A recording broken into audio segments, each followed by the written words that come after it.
नमस्कार दोस्तों, आप सभी के लिए। और दोस्तों, मुझे उम्मीद है आपकी पढ़ाई जो है अच्छी चल रही होगी, बेहतर चल रही होगी, बेस्ट चल रही होगी। और आप सभी को पता है दोस्तों, आपके ग्रुप डी के एग्ज़ाम चल ही रहे हैं और लगभग दोस्तों आपके एग्ज़ाम ख़त्म भी हो चुके हैं। बस आपका जो फरवरी में एग्ज़ाम होना है, जो कि 2 से 10 फरवरी तक आपका एग्ज़ाम होना है ग्रुप डी का, वो आपका एग्ज़ाम बचा हुआ है। ठीक है दोस्तों। तो देखिए दोस्तों, जितनी भी आपकी शिफ्टें हो चुकी हैं, उन सभी शिफ्टों के आधार पर दोस्तों आज हम भुवनेश्वर जोन का कट ऑफ एनालिसिस यहाँ पर हम करने वाले हैं, वो भी दोस्तों कैटेगरी वाइज। और यहाँ पर हम देखेंगे दोस्तों प्रीवियस ईयर की कट ऑफ क्या गई थी और कौन सा शिफ्ट आपका हार्ड रहा है, कौन सा इजी रहा है। और पिछली बार का जो रिकॉर्ड है 2018, 2019 का, 2022 में जो आपका एग्ज़ाम हुआ था, उसका रिकॉर्ड क्या रहा है, किस प्रकार की अटेंडेंस रही है और फॉर्म फिलअप का क्या डाटा रहा है, पर सीट कंपटीशन क्या रहा है। क्योंकि दोस्तों इन्हीं सारी चीज़ों के आधार पर जो है हम कट ऑफ एनालिसिस कर पाएंगे। और फिर दूसरी बात दोस्तों कि मैंने कुछ स्टूडेंटों का डाटा भी यहाँ पर लिया है, तो उनका क्या मामला रहा है, कि उनका क्या कहना है, वो भी यहाँ पर हम देखेंगे। तो चलिए दोस्तों, वीडियो को स्टार्ट करते हैं बिना किसी देरी के। यानी दोस्तों फुल एनालिसिस यहाँ पर हम करने वाले हैं। तो जिन स्टूडेंटों ने अभी तक हमारे इस चैनल को सब्सक्राइब नहीं किया, उनसे मेरा रिक्वेस्ट है कि चैनल को सब्सक्राइब करके साथ में ऑल वाला बेल आइकन जरूर दबा लें, ताकि दोस्तों मेरी आने वाली हर वीडियो का नोटिफिकेशन सबसे पहले दोस्तों आप पास पहुँच सके। तो चलिए दोस्तों, वीडियो करते हैं स्टार्ट। तो देखिए दोस्तों, सबसे पहले दोस्तों यहाँ पर आपको समझना होगा कि आपके पास टोटल डाटा क्या है और पीटी के लिए कितना फॉर्म जो है स्टूडेंट हमारे पास, और विदाउट पीटी कितना है, यानी पीडब्ल्यूडी, एक्स सर्विसमैन, अप्रेंटिस वालों का। तो देखिए दोस्तों, यहाँ पर आपके पास टोटल पोस्टें हैं 32,438, जिसमें से दोस्तों अप्रेंटिस, एक्स सर्विसमैन और पीडब्ल्यूडी वालों की पोस्टें हैं 14,828। तो यहाँ पर हमारे पास में दोस्तों पीटी के लिए जो पोस्टें बची हैं, ओपन पोस्ट जो होती हैं जिन्हें हम बोलते हैं, वो बचती हैं हमारे पास 17,610। और आपको पता है दोस्तों, पीटी के लिए 3 गुना स्टूडेंट लिया जाना है। तो अगर हम 17,610 का 3 गुना करते हैं तो हमारे पास रिजल्ट आता है दोस्तों 52,830 स्टूडेंटों का। यानी दोस्तों इतने स्टूडेंट जो है पीटी के लिए क्वालिफाई किए जाएंगे।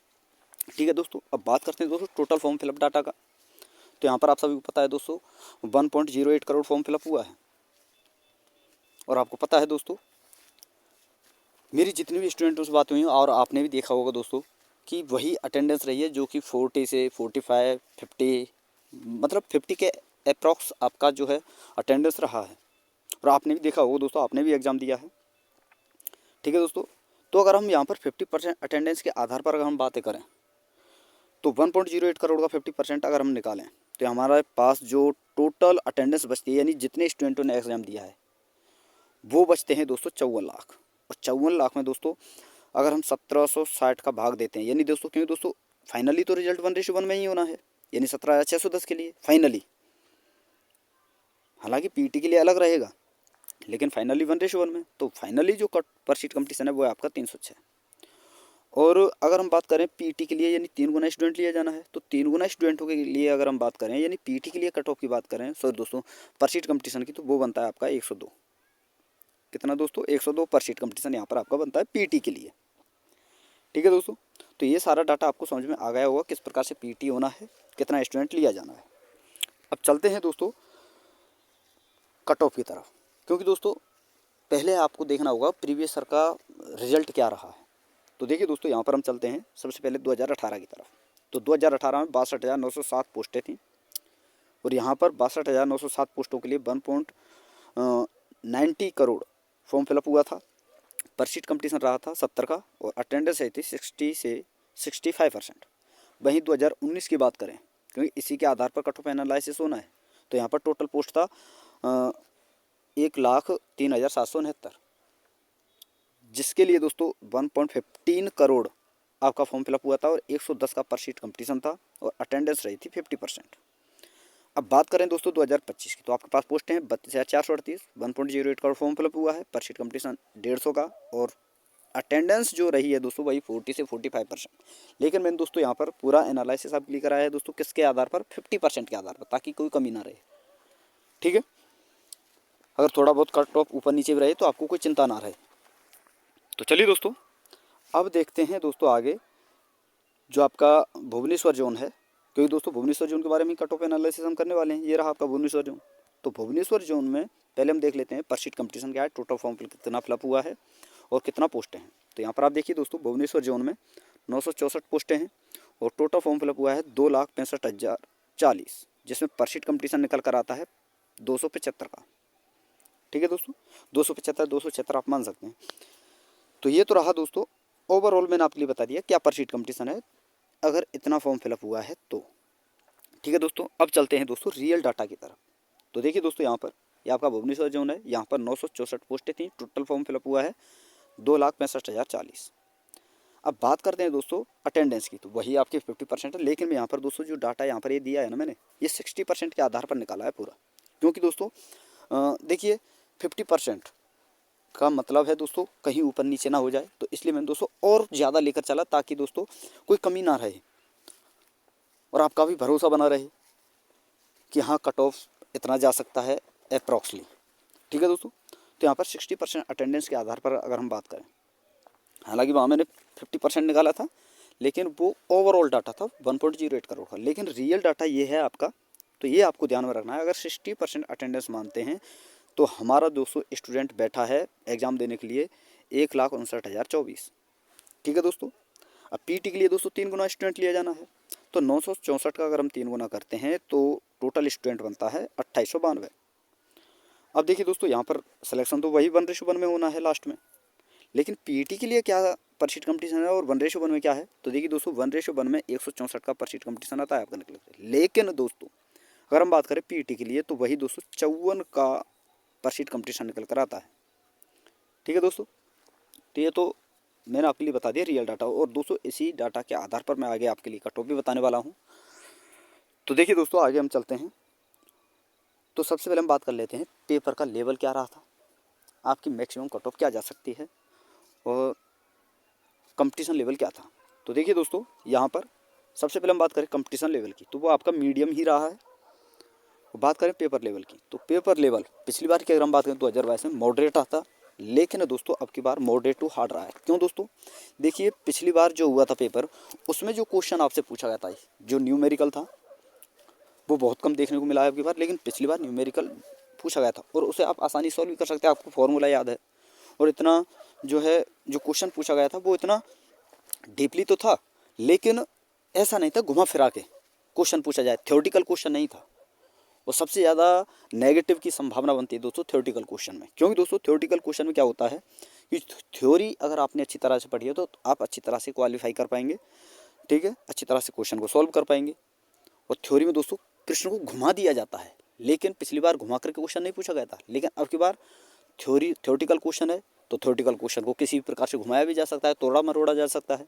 तो इस प्रकार से बच्चे क्या है गुमराह हो जाते हैं कि कौन सा क्वेश्चन हम जो है ऑप्शन जो है टिक करें, कौन सा नहीं करें, तो उसमें थोड़ा सा दिक्कत होती है थ्योरेटिकल क्वेश्चन में। तो इसलिए दोस्तों ये इस पेपर को अब की बार मॉडरेट टू हार्ड माना गया है। और आपको पता है दोस्तों करंट अफेयर तो आपको पता ही है दोस्तों, वही हाईएस्ट किसी ने अटेम्प्ट किया होगा करेक्टली अगर मैं बात करूँ, वही आपके 5 से 6 नंबर बनेंगे। ठीक है दोस्तों, तो ये तो रहा आपका पेपर का लेवल। अब बात करते हैं दोस्तों मैक्सिमम कट ऑफ आपकी कितनी जा सकती है, तो 65 से 70, लेकिन मिनिमम कट ऑफ 55 से 60 के बीच में। अब बात करते हैं दोस्तों नॉर्मलाइजेशन, क्योंकि दोस्तों नॉर्मलाइजेशन जो होगा आपका शिफ्ट के हिसाब से होगा, कौन सी अगर आपकी शिफ्ट हार्ड है तो आपका ज़्यादा अंक मिलेगा आपको नॉर्मलाइजेशन के लिए, और मीडियम है तो उससे थोड़ा सा कम, और ईजी है तो थोड़ा सा और कम। और ईजी में दोस्तों देखिए कभी कभी क्वेश्चन जो है आपका मार्क जो है कभी कभी नेगेटिव में भी चला जाता है, कहीं कहीं पर 0 मार्क भी मिलता है। ठीक है, तो ये नॉर्मलाइजेशन का फंडा जो है दोस्तों ये मैंने आपके लिए बता दिया। अब चलते हैं दोस्तों आगे, एक बार शिफ्टों को भी देख लेते हैं। आप शिफ्ट देख लीजिए अपनी, ये सारी की सारी शिफ्ट मैंने यहाँ पर दी हुई हैं। ये दोस्तों 9 जनवरी है, ये आपको याद रखना है। ठीक है, और अब तक जितनी भी शिफ्टें हैं सभी शिफ्ट का डेट वाइज मैंने यहाँ पर बता दिया है कौन सी शिफ्ट किस डेट की हार्ड रही है। ठीक है दोस्तों, तो अपनी शिफ्ट के हिसाब से आप देख सकते हैं कि अगर आपकी हार्ड शिफ्ट है तो आपकी मौज है दोस्तों, 8 से 10 नंबर मिलेंगे ही, बाकी आप देख सकते हैं। अब चलते हैं दोस्तों आगे प्रीवियस ईयर की कट ऑफ की तरफ। तो देखिए दोस्तों यहाँ पर प्रीवियस ईयर की कट ऑफ भुवनेश्वर जोन की यहाँ पर 2022 में क्या आ रही थी, तो ये ओपन से है तो ये नॉर्मलाइज के बाद में आपकी ये कट ऑफ गई थी। कब गई थी दोस्तों, नॉर्मलाइजेशन के बाद में। रो मार्क तो अलग था, लेकिन नॉर्मलाइजेशन के बाद में ये कट ऑफ आपकी रही थी। तो यहाँ पर यूआर की 66.49, एससी की 49.13, एसटी की 44.13, ओबीसी की 58.36 और ईडब्ल्यूएस की 48.77। लेकिन दोस्तों पिछली बार अटेंडेंस ज़्यादा थी, अब की बार अटेंडेंस बहुत कम रही है। तो देखिए दोस्तों सबसे बड़ा फंडा है अटेंडेंस का, और अटेंडेंस कम रही है तो ऑफिशियली कट ऑफ थोड़ा से कम देखने को मिल सकती है। चाहे बेसिक वैकेंसी कम हो, लेकिन सबसे इम्पोर्टेंट है दोस्तों बच्चे कितने गए हैं एग्ज़ाम देने के लिए, सबसे बड़ा रोल निभाएगा बच्चों का अटेंडेंस का। तो चलिए दोस्तों, अब मैं आपके लिए कट ऑफ आपके लिए बता देता हूँ भुवनेश्वर जोन से आपकी क्या जा सकती है। तो सबसे पहले हम बात करें रो मार्क कितना होना चाहिए आपका। तो यूआर के लिए 62 प्लस, एससी के लिए 56 प्लस, एसटी के लिए 52 प्लस, ओबीसी के लिए 60 प्लस और ईडब्ल्यूएस के लिए 58 प्लस आपका होना चाहिए। क्योंकि दोस्तों ओबीसी और ईडब्ल्यूएस में कुछ ज़्यादा डिफरेंट नहीं होता, वही 1-2 नंबर का डिफरेंट होता है। तो ये तो आपका रो मार्क इतना होना ही चाहिए अगर आप भुवनेश्वर जोन से आपने अप्लाई किया है, ठीक है। अब बात करते हैं दोस्तों फाइनली पीईटी के लिए कट ऑफ आपकी क्या जा सकती है। क्योंकि दोस्तों देखिए ये जो आपका मार्क है इतना तो मार्क आपका होना चाहिए, अब इसमें नॉर्मलाइजेशन भी होगा। तो पीईटी के समथिंग जो आपका मार्क है पीईटी के लिए, वो यूआर की अगर हम बात करें तो इतना नंबर आपका अगर बन जाता है पीईटी में नॉर्मलाइजेशन के बाद में 64 से 68 के बीच में यूआर का, तो आपका पीईटी के लिए सिलेक्शन हो जाएगा। एससी में 58 से 62, एसटी में 55 से 60 और आपका ओबीसी में 62 से 66 और ईडब्ल्यूएस में 60 से 64। ठीक है दोस्तों, ये तो रहा पीईटी के लिए। अब बात करते हैं फाइनल सिलेक्शन के लिए। तो आपका जितना भी मैंने आपका कट ऑफ बताया है पीईटी के लिए, तो इसमें से दोस्तों प्लस माइनस आप 2 भी कर सकते हो, प्लस प्लस 3 माइनस भी 2 कर सकते हो, प्लस 4 भी कर सकते हो, माइनस 4 भी कर सकते हो। तो ये फाइनली कट ऑफ के लिए है, प्लस माइनस 2 से 4 नंबर आप कर सकते हो। तो इतना आपका फाइनली, जैसे कि आपका 68 है, 68 में 4 आपको जोड़ देते हो तो 72 के समथिंग हो जाता है आपका, और 4 माइनस कर देते हो तो 64 के समथिंग, और 64 में 4 वही आपका 68। तो इस प्रकार से आपका कट ऑफ बनेगा। तो ये फाइनल सिलेक्शन के लिए आप इतना प्लस माइनस आप कर सकते हो। ठीक है दोस्तों, तो ये दोस्तों कंप्लीट एनालिसिस मैंने आपके लिए करा दिया है। और दोस्तों अगर आप इस एनालिसिस सेटिस्फाई हो तो प्लीज़ दोस्तों आपसे रिक्वेस्ट है कि चैनल को, जिन स्टूडेंटों ने अभी तक सब्सक्राइब नहीं किया है, जिन भाइयों ने सब्सक्राइब नहीं किया, उनसे मेरा रिक्वेस्ट है कि चैनल को सब्सक्राइब करके साथ में ऑल वाला बेल आइकन जरूर दबा लें, ताकि दोस्तों मेरी आने वाली हर वीडियो का नोटिफिकेशन सबसे पहले दोस्तों आपके पास पहुंच सके। और दोस्तों चैनल को ज़्यादा से ज़्यादा सपोर्ट करें, वीडियो को ज़्यादा से ज़्यादा लाइक करें। तो थैंक यू दोस्तों, धन्यवाद। फिर मिलते हैं नई वीडियो के साथ।